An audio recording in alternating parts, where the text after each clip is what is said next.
তো এই যে সেনকো গোল্ড অ্যান্ড ডায়মন্ডের এখানে ফার্স্টে এসে পেয়ে গেছি আমরা ওয়েলকাম। আমাদের পাড়ায় একটা বাচ্চার অন্নপ্রাশন আছে, তো ইতিমধ্যে আমাদের চলে এসছে এখানে ডিশ। আমাদের সবার এটা সেম সেমই রয়েছে। আমি, বাবাই, তুয়া, মামুন আর আমার বাবা, আমরা 5 জনে মিলে গেছিলাম হচ্ছে আমাদের বেলঘড়িয়াতে 5 ফোড়ন বলে একটা মানে কি বলবো বাঙালিয়ানা রেস্টুরেন্টে। আকাশ এটা নিয়ে এসেছিল আগের দিন, গুলাবি কালারের গোলাপ জামুন। সো এইটা হচ্ছে মামুন মেশোর তরফ থেকে আমার বিয়ের gift. Hi guys, good morning and welcome back to a new vlog. এক সপ্তাহ হয়ে গেছে আমি কোনো ওয়ার্কআউট করছি না, মানে ওয়ার্কআউটটা আর করা হচ্ছে না। আজকেও ওয়ার্কআউটটা আমার স্কিপ হয়ে যাবে, কেন কি আজকেও প্রচুর কাজ আছে বাড়ি ফাড়ির, যেহেতু লাস্ট 2-3 দিন ধরে ঘর ফর গোছানোর একটুও টাইম পাইনি। তো আজকে ঘর গোছানোর কাজ আছে, প্লাস মামুন, তুয়া, দিদিভাই, আমি, মা, বাবা আমরা সবাই মিলে একটা জায়গায় আজকে একটু বেরোবো। তার জন্য সকাল সকাল আমাকে ইউটিউবের ব্লগ এডিট করে আপলোড করতে হবে, যেহেতু 2 দিন আমি ইউটিউবের কোনো ব্লগ এডিট করে আপলোড করতে পারিনি। গৃহপ্রবেশের দিনও পারিনি আর কালকেও পারিনি। তো ওই জন্য আজকে আমাকে সকাল সকাল উঠে আগে ওই ইম্পর্টেন্ট কাজটা কমপ্লিট করে নিয়ে তারপরে বেরোতে হবে। তো ওই জন্য ওয়ার্কআউটটা আজকেও স্কিপ হয়ে গেল। আপাতত মা এখানে চা দিয়ে গেছে, তো চাটাকে খেয়ে নিই। তো এখন চলে এসেছি রথতলা 5 ফোড়নে। তুয়া, আমি, বাবা আর মামুন। এখানে ফার্স্টে এসে পেয়ে গেছি আমরা ওয়েলকাম। তো ইতিমধ্যে আমাদের চলে এসছে এখানে ডিশ। আমাদের সবার এটা সেম সেমই রয়েছে। কি কি আছে আমি একটু বলে দিই। এটা আছে লুচি, এটা আছে আলু ভাজা, একটা আলু পোস্ত, এটা হচ্ছে পনির, এটা হচ্ছে ডাল, এটা হচ্ছে আলুর দম, এটা হচ্ছে আলু ভাজা, পাঁপড় অ্যান্ড স্যালাড অ্যান্ড লঙ্কা, ভাত অ্যান্ড লেবু, যদি জল চলে আসে। তো বেসিক্যালি এটা থালি নেওয়া হয়েছে। এবার থালিতে তো সবারই সেম থাকবে, এবার সব পার্টিকুলার মেন ডিশগুলো আলাদা আলাদা আছে। যেমন আমার জন্য এসে গেছে এখন পমফ্রেট, আর মামুন ইলিশ অ্যান্ড বাবাও ইলিশ, অ্যান্ড বাবাই যেহেতু কোনো মাছ খায় না সেই জন্য বাবার জন্য চিকেন। অ্যান্ড তুয়া, তোর কি অর্ডার দিয়েছিলি?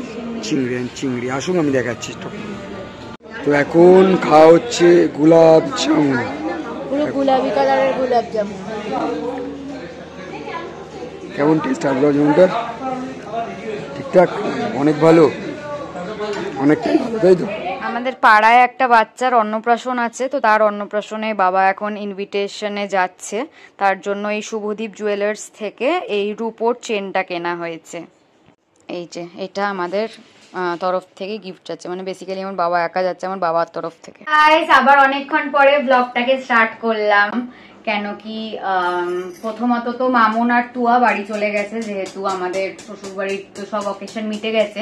তো ওরা আপাতত বাড়িতে চলে গেছে। এরপরে নেক্সট আবার যখন মানে যেরকম ভাবে সব প্রসেসিং হবে সেইভাবে ওরা যাতায়াত করতে থাকবে।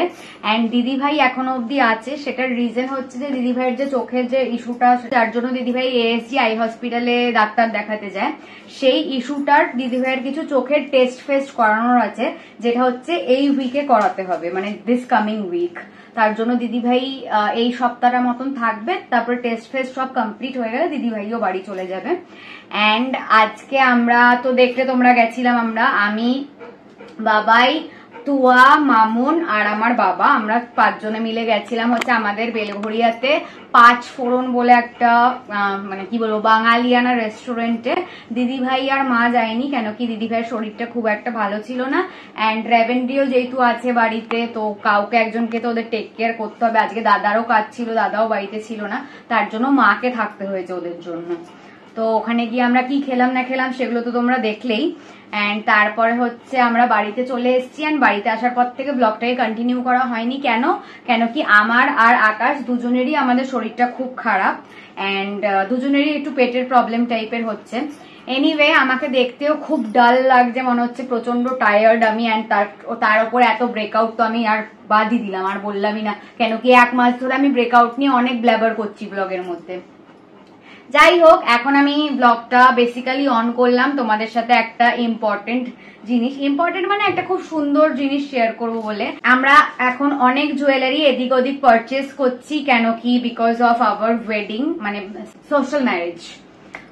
তো তার জন্য আমরা এখন অনেক কিছু পারচেস করছি। তো ওই জন্য মামনের তরফ থেকে, মানে আমার মাসি, আমার মেশো অ্যান্ড আমার কাজিন সিস্টার, ওদের 3 জনের তরফ থেকে আমার জন্য সেনকো গোল্ড অ্যান্ড ডায়মন্ডস থেকে একটা কানের দুল কেনা হয়েছে, যেটা হচ্ছে বেসিক্যালি আমার বিয়ের কানের দুল। মানে ওরা আমাকে আমার বিয়ের দিনে যেই কানের দুলটা আমি পরবো সেই দুলটা আমাকে ওরা গিফট করছে। তো ওটা কিরকম দেখতে না দেখতে সেটা তোমাদেরকে দেখাচ্ছি। তো এই যে সেনকো গোল্ড অ্যান্ড ডায়মন্ডের যে কি বলবো ব্যাগটা একদম জোন আউট করে গেছিলাম, যাই হোক ব্যাগটা। তো এবার আমি তোমাদেরকে দুলটা দেখাচ্ছি। সো এরকম একটা বক্সের সাথে দুলটা এসেছে। এটাকে এরকম ওপেন করার পরে এখানে তোমরা আই থিঙ্ক দেখতে পাচ্ছ এখানে সেনকো লেখা আছে।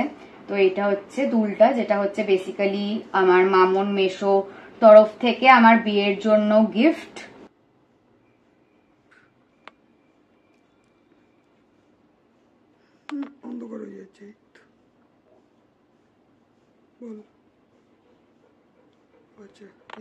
সো এইটা হচ্ছে মামন মেশোর তরফ থেকে আমার বিয়ের গিফট, আমার বিয়ের কানের দুল, যেটা হচ্ছে একটা কানবালার ডিজাইনে কেনা হয়েছে।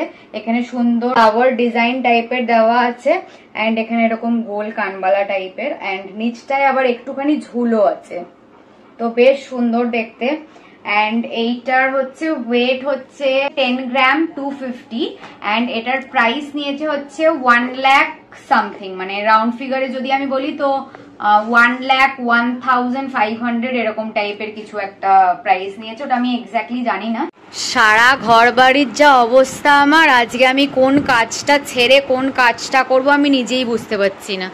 আকাশ এটা নিয়ে এসেছিল আগের দিন, বাট তখন দেখানোর একদমই টাইম পাইনি, তাই জন্য আজকে এটা তোমাদেরকে দেখাচ্ছি। এটা বেসিক্যালি গৃহপ্রবেশের গিফট আনবক্সিং করার দিন ও আমার জন্য নিয়ে এসেছিল। Hi guys, so ending the vlog right now. যদি ভালো লেগে থাকে so please do like, comment, share and subscribe our YouTube channel and don't forget to follow us on Instagram as well as Facebook. আবার খুব জলদি একটা নতুন blog নিয়ে দেখা হবে। বাই।